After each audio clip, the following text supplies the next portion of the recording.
Well, here we are again. Depending on where you're listening from in the world, summer is likely kicking off. And with that comes the very familiar surge of weight loss messaging. It's something we hear every year, whether it's the pressure of beach season or the constant noise around weight loss. It's really hard to escape. And when that happens, a lot of emotions can surface. But here's the thing. When those feelings come up, it's important to stop and reflect. Weight, as a number, is not as helpful as people make it out to be.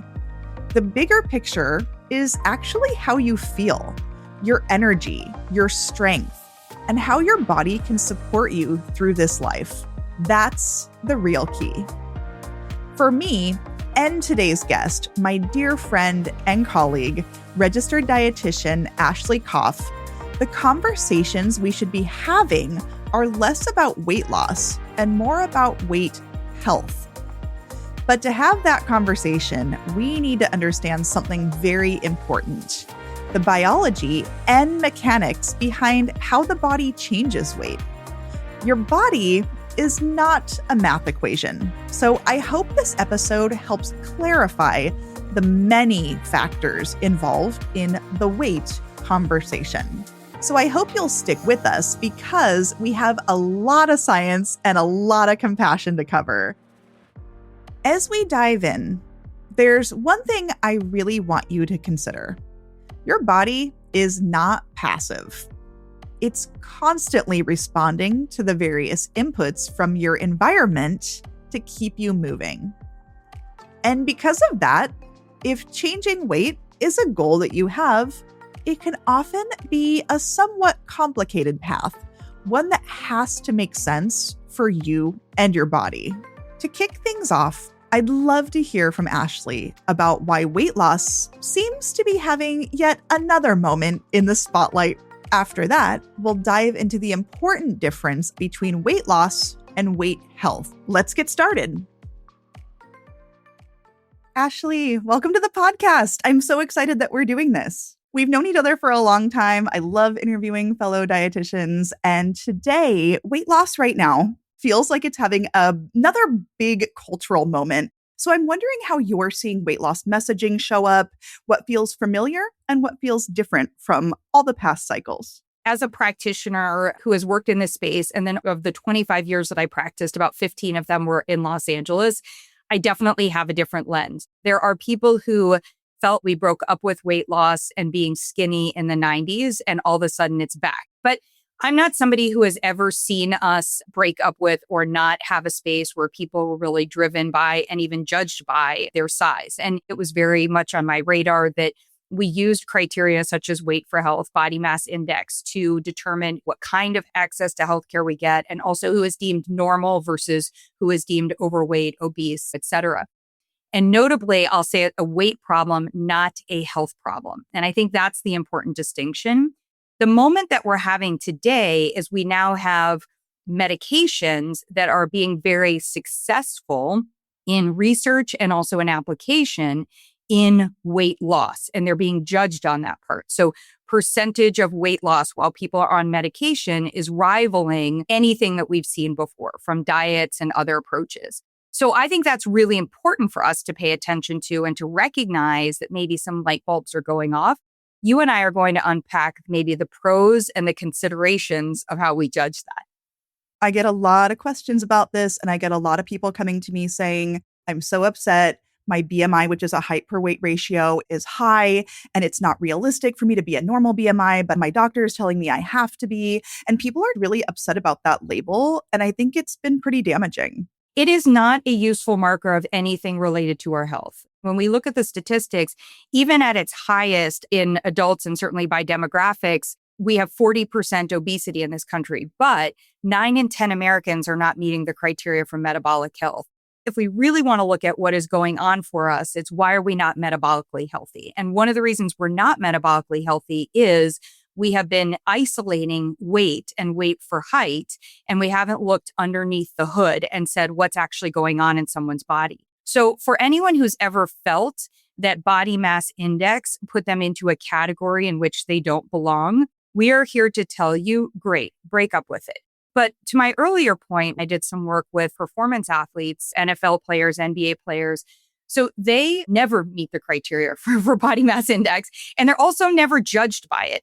And if we think of who do we want to build in this country, we want to build people whose bodies are performing at optimal levels. And so we should not use body mass index or total number on the scale. However, we do need to recognize that belly fat, body fat, muscle, absence of muscle, excess of muscle, all of these things, those are signals, and those are signals for us to decode.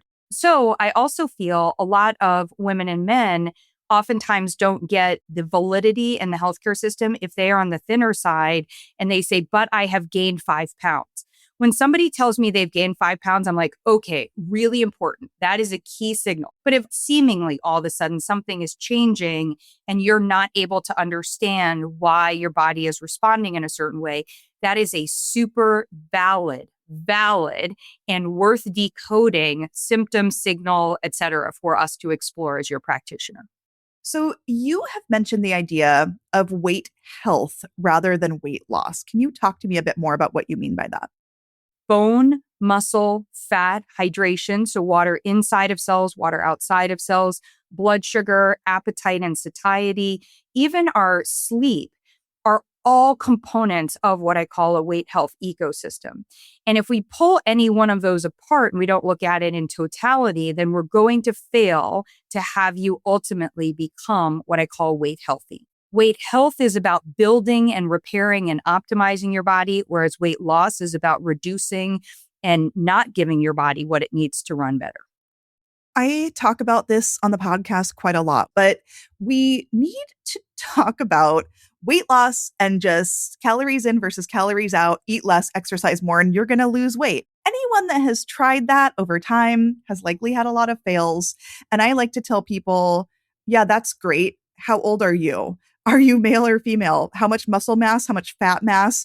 Antibiotic use? How much do you sleep? How stressed are you? What are your hormones doing? So it's a bit more complex. I'd love to hear how you approach. I just need to eat less and move more and I'll be okay.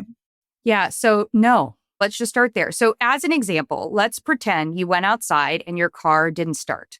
And you know that you have gas in the tank. It has oil in the engine, has air in the tires.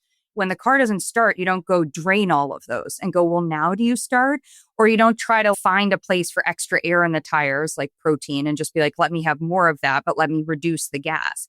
You lift up the hood and somebody else looks underneath there and says, what's going on?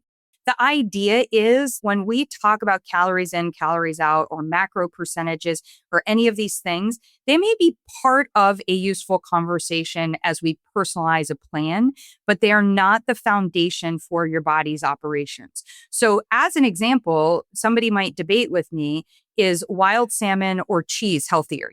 Your body doesn't decide a food is healthy until you take it in, it tastes it, it sends responses out for the body to be active, and then it starts by breaking it down and then delivering those nutrients where it's supposed to go. Then the light bulb goes off and your body says, that was a healthy for me today food. So if we talk calories in, calories out, we have completely missed the marker of have you resourced your body? The other thing that has missed the marker is our body needs an optimal amount. If your body needs, let's say, 400 units of magnesium, because it has 400 different jobs to do with magnesium. So if on a consistent basis, you only give it 200, then the body prioritizes the 200 that will help it stay alive, and it deprioritizes those other 200. That's really important because you might want it to do the 200 that it's not doing, and you might not care that much about number 150 of the one it's prioritizing, but it's not going to listen to you. So not only has calories in, calories out not worked, the other thing that hasn't worked are these recommended dietary allowances, which I call really dumb amounts, but they're suboptimal. But what ends up happening are things like bone doesn't get enough magnesium, or your digestive system doesn't get the magnesium to relax enough. So when we talk about this, we really have a system that has not set us up for having the recommendations that actually help us build and operate our bodies in the way that they're meant to be at optimal levels. You may have met a dietitian before that doesn't align with this optimization approach or with this whole person approach. And I do want to double click on this. The reason you will feel overwhelmed is this is not a task to do alone. Just like I don't go out and try to fix my car because I don't know how to do that, especially in the space of weight health. We have some work to do to bring everybody to the same page of focusing on optimization. And we'll just keep coming back to that word optimal. Yeah, I like that approach a lot. And I think your point is so correct. Don't feel like you have to do this alone. There's really great folks out there that you can use to create your expert team. So far, Ashley has provided such a powerful overview. One thing I talk to my clients about all the time is that weight loss isn't the only measure of overall health. There's so much more to the picture. And when you start seeing headlines that make it seem like everyone else has figured out this complicated journey, it's easy to feel overwhelmed. But here's your gentle reminder. Health is nuanced and complex. We can't oversimplify it. Let me give you an example. I recently came across an article highlighting that 1 in 8 Americans are now using GLP-1 medications for weight loss and other health reasons. It's no wonder this conversation is getting louder and that the topic is more talked about than ever before. But even with this surge in usage, all of the experts emphasize that the drug alone is not a complete solution. The article was referencing a large systematic review and meta-analysis that examined 33 randomized control trials involving over 12,000 participants. It found that combining lifestyle interventions with GLP-1s could help reduce body weight and improve cardiometabolic biomarkers. However, they warned that these results should be taken with caution. Differences in treatment protocols, drug types, doses, and even geographic regions all influence the outcomes and effectiveness of these interventions. I share this to underscore just how complex weight loss mechanics are in the body, and what works for one person using these medications may not work for another. A lot of my clients are on different types of injectable or oral GLP-1 type medications. Some people, I'm helping manage side effects. Maybe they're losing too much weight too fast. And other people are hardly noticing any difference at all. I do see a large spread of effectiveness, so it's got to be personalized. And of course, I strongly believe you should do it in partnership with a great healthcare team. With that in mind, let's dive into another important factor at play: caloric windows and your daily schedule. Then we'll explore how this connects to digestion, which I know you'll find very interesting. Before we continue, this episode is brought to you by Orgain. For someone constantly on the go, having a protein-packed option that helps keep you feeling fueled can be really helpful. If that sounds like you, Orgain's 38-gram protein shake is great to have in your fridge. With 38 grams of ultra-filtered protein, it helps support your metabolism and keeps you energized throughout your busy day. It's also a great source of all 9 essential amino acids and 6 grams of naturally occurring BCAAs, which help stimulate optimal muscle growth and repair. Plus, it's made without added hormones or artificial sweeteners. Find it at Orgain.com.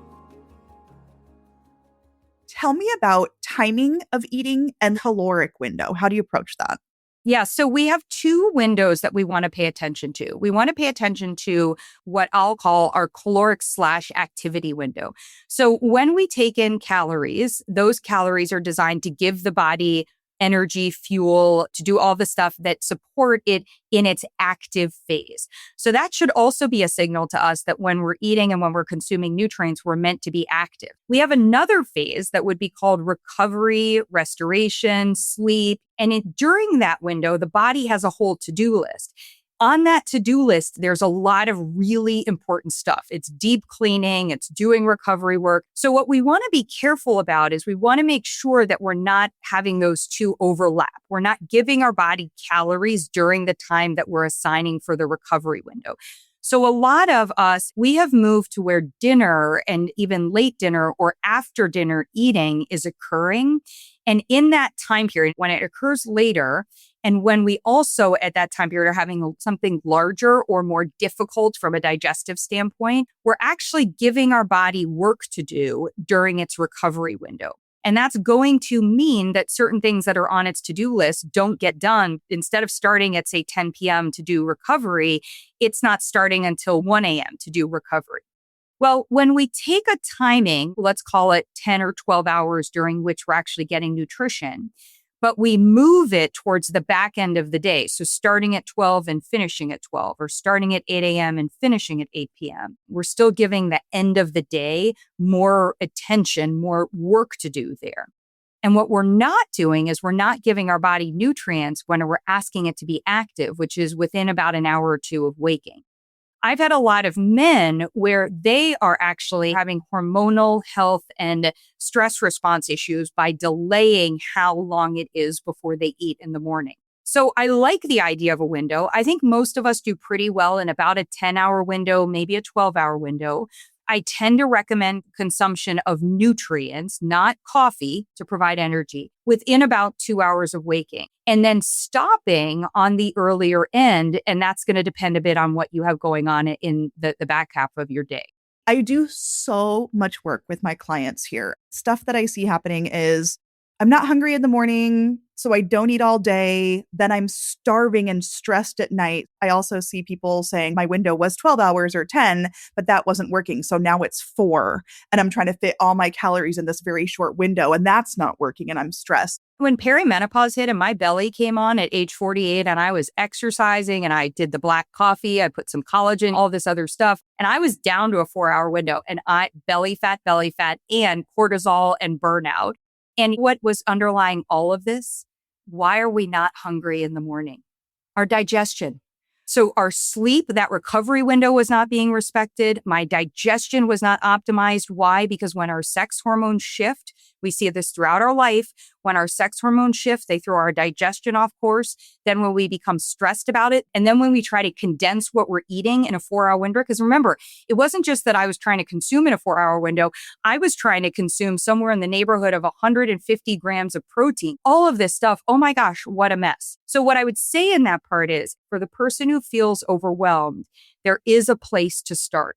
I actually never start with your nutrition. I always start with your digestion.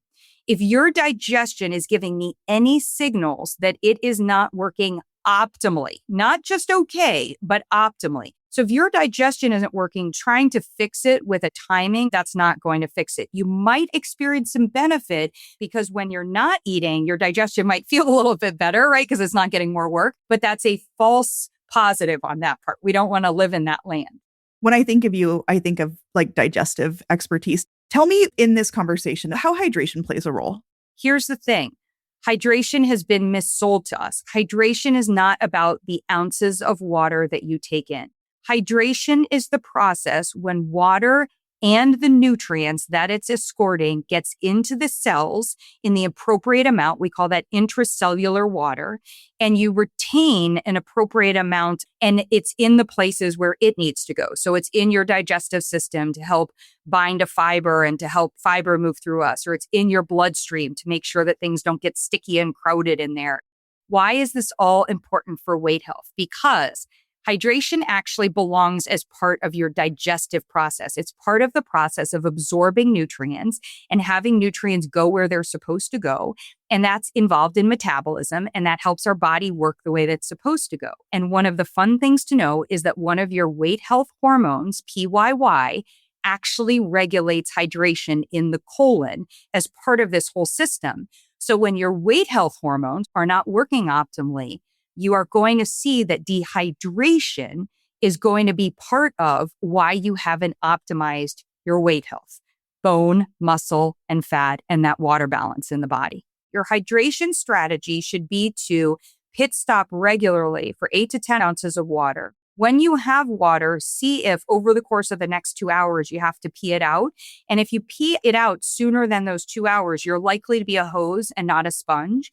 A lot of people, I think, consider hydration in pretty simplistic terms, but when you start to tie it to hormones in the body, it becomes a richer conversation. We are going to talk about hormones, but before that, let's make a stop in blood sugar and metabolism and how you approach that. I love that you said that, because one of the things that I often will explain to my patients, if you're a diabetic, especially if you're type 1 diabetic, you know this intimately. But if you've ever tracked your blood sugar using a continuous glucose monitor, you might have also seen this.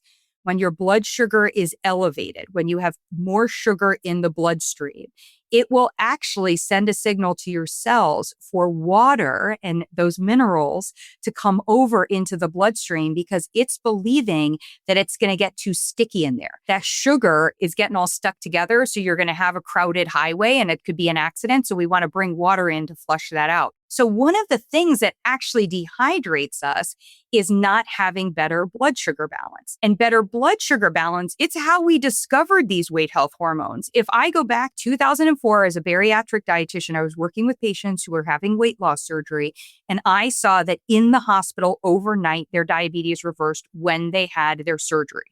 So I was like, what is going on? And a doctor said to me, it's the incretin effect. Well, incretin, we know today as GLP-1, glucagon-like peptide 1. And we also know it as GIP, or what some people call GIP. Those two hormones, they are the hormones that tell insulin and glucagon when they're supposed to go to work. So what we learned in that moment is actually that your blood sugar being elevated or going too high, too low, that is actually a weight health signal. It is telling us that those hormones aren't working properly. So when we bring all of this together, it's why we cannot look at the scale to understand your health, because the scale doesn't tell us anything about your blood sugar.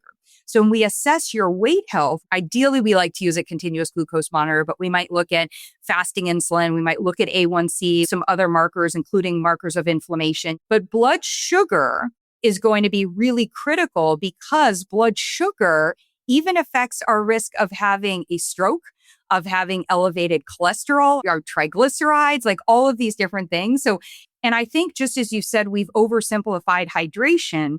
We have so oversimplified blood sugar to literally be, don't eat sugar. I've had people who have come into me as patients, and they are not dumb, mistaken, or failures.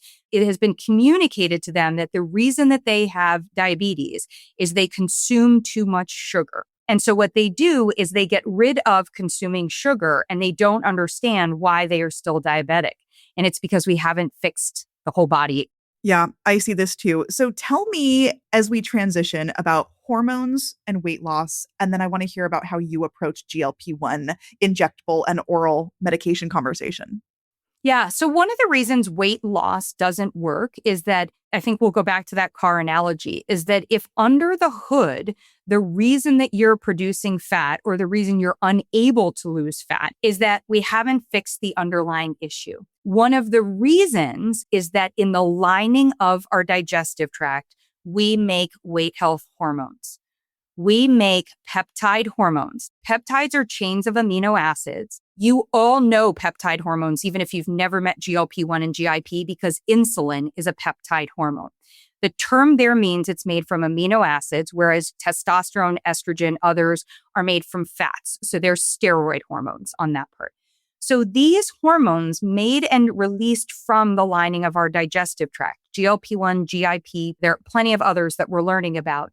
I call them your switch because they go on and off for 2 to 5 minutes, and they go on and off in response to your body's senses that tell it that it is getting nutrients. So when that happens, that is going to be then when they switch on to tell other hormones to go to work that regulate things like blood flow, blood sugar, appetite and hunger, bone formation. So they're really important for your weight health. So if we close a chapter on a book right now and we say, why does weight loss not work? Because it never fixed weight health. It never explored if health hormones were suboptimally functioning. It's such an important point. And hormones, I think, are one of the most complex things that why would the average person be learning about that? It really is in the medical realm, and there's a lot to unpack there. As a dietitian, in a nutshell, how do you approach GLP-1s? So as a dietitian who learned about GLP-1 and GIP hormones and whose personal experience that drove her to become a dietitian was to move from weight loss to weight health herself, the way that I approach GLP-1 is to help you understand that it is a part of your human body, that GLP-1 is one of several weight health hormones. And I help you understand that hormones regulate functions in the body. So if your own are not working better, then we need to figure out how to optimize them. Now, GLP-1 today, what a lot of people know it to be, is a medication. They think of it as a weight loss or a diabetes medication. I don't. I will teach you that it is a hormone replacement therapy. And so as a dietitian, what I am going to do is help you put together a plan to optimize your own weight health hormones as part of helping you become weight healthy. And I would say is if you use hormone replacement therapy and you have any benefit. So if for a moment you feel less food noise, if for a day you feel better energy, if for 6 months you eat better and as a result lose fat, gain muscle, and feel like a new person. If you have any benefit, it proved my theory. Your own hormones and the system around it were not working. So you can't go off that hormone replacement therapy unless we can optimize your own system. And then we try to see if off of or at a lower dose or at a more sporadic dose, you're able to maintain your own weight health without it.